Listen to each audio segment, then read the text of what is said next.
Salam sejahtera buat seluruh warga Indonesia.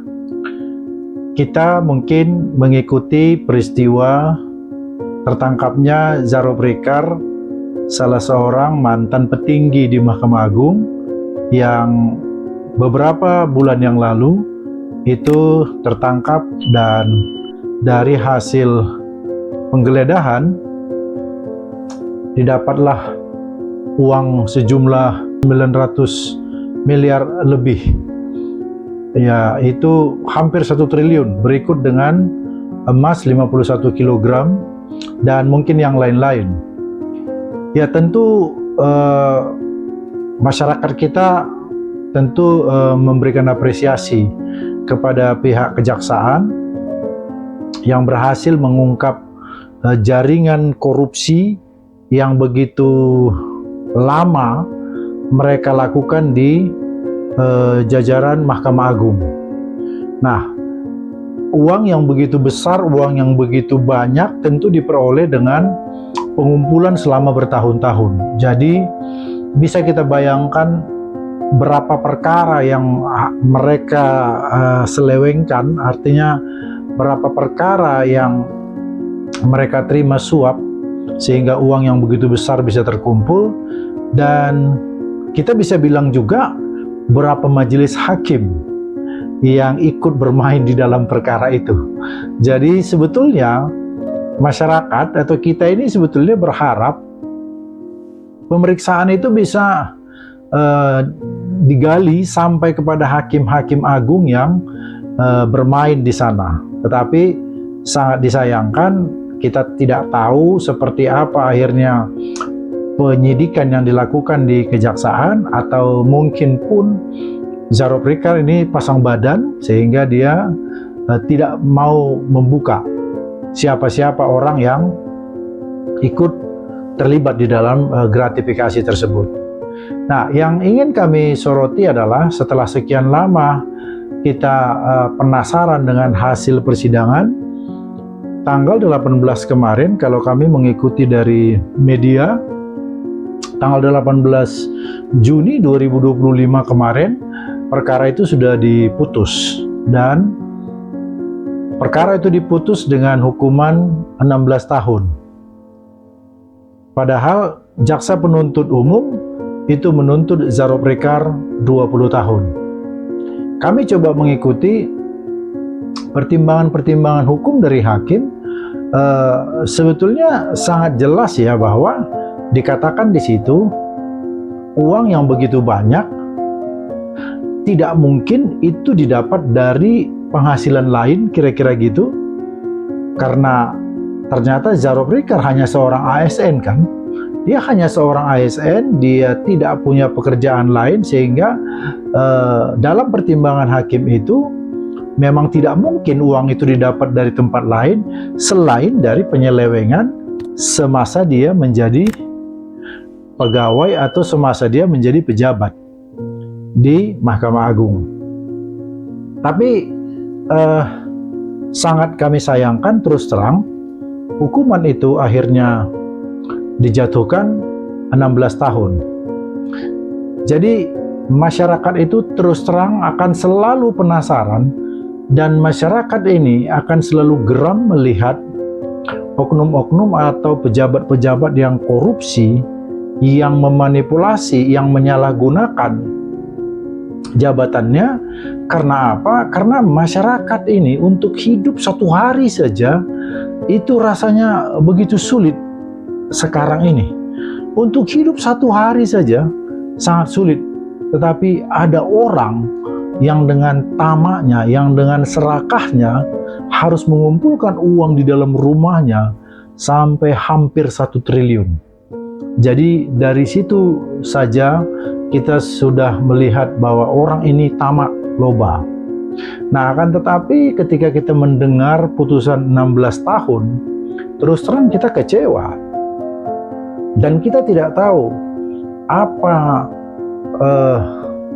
diskusi atau apa kesepakatan majelis hakim sehingga hukuman yang dijatuhkan kepada Zaro Prikar ini harus 16 tahun.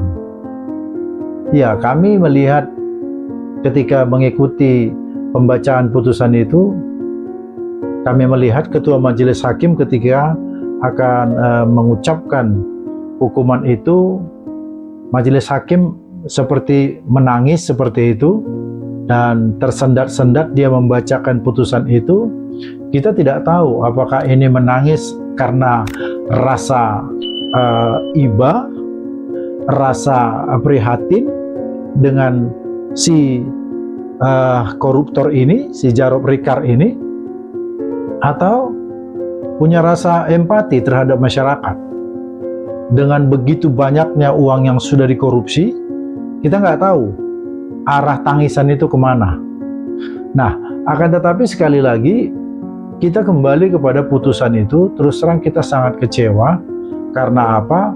Sekalipun dengan berbagai pertimbangan dikatakan bahwa dia menyesali perbuatan, kemudian tidak berbelit-belit. Ya, tahulah kita di dalam persidangan tidak akan mungkin lagi ada orang yang tidak mengatakan menyesal. Pada umumnya 99% orang yang ada di persidangan itu pasti menyatakan menyesal, sekalipun itu hanya mungkin di bibirnya saja. Dan tidak berbelit-belit itu juga merupakan strategi dari dia. Tetapi harusnya kita melihat, ya, apalagi kalau kita katakan bahwa Indonesia sekarang ini kan sudah dalam kondisi yang kritis, negara ini dalam kondisi yang sangat terpuruk karena tindakan-tindakan korupsi dan gratifikasi. Jadi sebaiknya, harusnya biarlah Jarod Ricard ini menjalani kehidupannya di penjara. Biarlah dia merasakan akibat dari perbuatannya. Karena kalau kita mengikuti juga informasi dan perkembangan dari media, tindakan gratifikasi dan korupsi yang mereka lakukan secara bersama-sama dengan hakim-hakim agung ini, itu katanya sudah dimulai dari tahun 2012. Jadi bayangkan betapa banyaknya masyarakat yang sudah berkorban. Mungkin saja mereka bukan karena punya uang banyak, tetapi karena mungkin mereka ingin mendapatkan keadilan itu, di mana kita tahu mendapatkan keadilan di negara kita ini begitu sulit, begitu banyak uang yang harus kita keluarkan untuk meraih atau mengambil yang menjadi hak kita pun, kita harus mengeluarkan banyak uang. Jadi bisa saja orang yang datang menyuap, memberikan gratifikasi itu juga bukan karena banyak uangnya, bisa saja. Tetapi karena memang dia tidak tahu cara lain untuk meraih keadilan itu. Hanya mungkin dengan memberikan uang lah. Harus membeli keadilan itu, maka terpaksa mungkin orang mengupayakannya. Bisa saja orang-orang mungkin dengan menjual barang, mungkin dengan meminjam uang demi untuk meraih kemenangan karena memang sudah ada pesan atau sudah ada permintaan. Jadi bayangkan berapa banyak orang yang sudah korban. Jadi kalau hanya Jarod Ricard sendiri, kalaupun katakanlah kita mau korbankan dia untuk menjalani penjara, sebetulnya kita katakan mengorbankan dia pun itu karena perbuatannya sebetulnya pantas. Pantas rasanya Majelis Hakim menjatuhkan putusan itu sesuai dengan tuntutan jaksa. Karena kita tahu sendiri, kalau dijatuhkan pun hukuman 20 tahun, mungkin nanti setelah menjalani 12 tahun, dia bisa mengurus pembebasan bersyarat. Jadi katakanlah sekarang ini sekalipun dijatuhkan vonis 20 tahun, tentu dia tidak menjalani 20 tahun. Belum lagi kalau kita bicara tentang adanya permainan-permainan di dalam.